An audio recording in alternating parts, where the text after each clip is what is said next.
Hello yogis, this practice is called the 5 Tibetan yoga poses practice.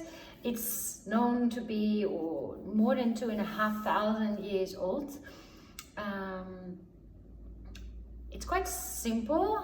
I do want to ask you to adapt it to your level, to your injuries, to your age, to whatever is going on today. It's 5 poses, and each pose you do 1 to 21 times. Once you've practiced it quite a bit, you might be able to do 21 of the first, 21 of the second, 21 of the third, 21 times the fourth, and 21 times the 5th pose. But if you feel uncomfortable, just take a rest in child's pose, come back to your breath. You know, take it as it comes. It is a practice. So I'm simply going to just explain the 5 poses. I'm also going to give you some variations, and then it's up to you. You can make some notes, or you can pause the video and do it 1 to 21 times, and then do the second one, the third one. It's a beautiful practice, also known as the fountain of youth. It stimulates glands, organs, just gets the whole body moving. Just again, work with your body. Yoga is a non-competitive environment. If it doesn't feel right, then just take it easy. So let's start with the first one, number 1. So you can come into a standing position and bring your arms horizontal. And then you're going to turn clockwise 1 to 21 times. So there you go. If you feel dizzy, just come to a rest 1 to 21 times.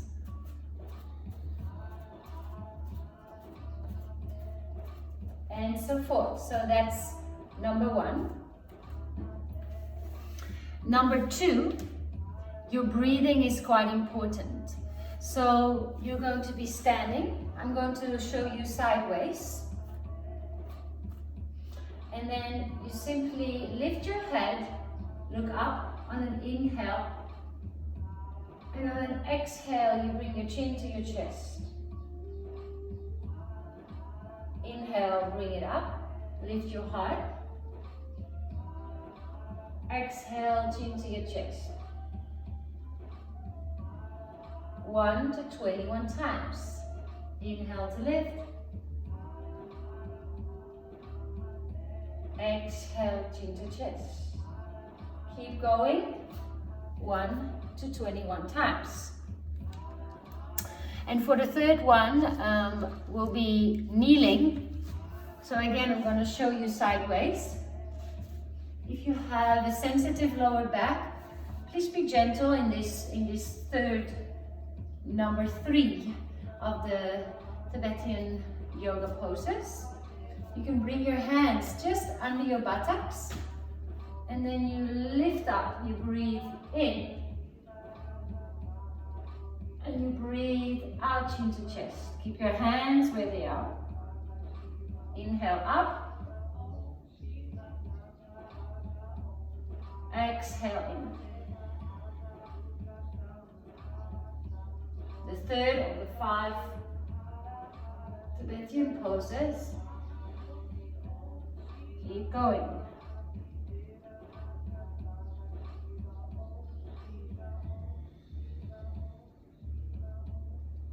One to 21 times. The next one, you can come into a seat. It's number 4. Place your feet hip-width apart. Your hands are behind you, your fingers point forward. On an inhale, you lift your hips up. You can drop your head if that feels alright for your neck. My neck is a bit sensitive, so I personally prefer to just look up to the ceiling. You can also look at your belly button.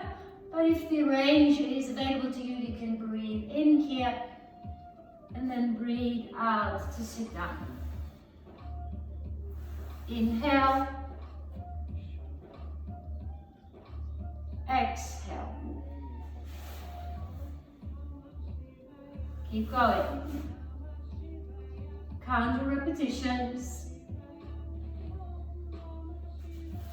Maybe some days it comes very easy, some days it's harder. It's even nice to maybe write down how many repetitions you did today and then see the progress. Number 5, the last one. So you can actually roll over your shins, step back, bring your hands down, and then you can come up into upward facing dog. You can keep your toes tucked or point your toes, just notice your lower back. If that's too much, you can do a cobra pose on an inhale. Actually on an exhale, sorry, slightly different from vinyasa. And then you tuck your toes, inhale, downward facing dog. Exhale, upward facing dog. Inhale, down dog. Exhale, up dog.